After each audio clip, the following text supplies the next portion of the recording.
When you have a series of repetitive motions, like when you're doing rough turning, you can use a command called a can cycle. A can cycle speeds up programming and shortens the program.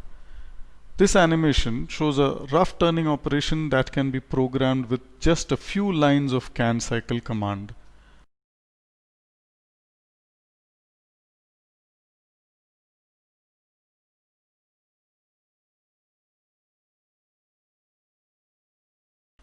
In this program, the two lines with G71 specify the depth of cut, finish allowance, feed rate, and so on.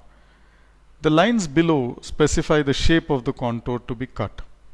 From this can cycle, the machine generates all the individual motions required to rough turn the contour.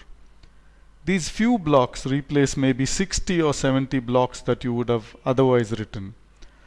A block, by the way, is the word for line in a CNC program. There are can cycles to simplify various operations.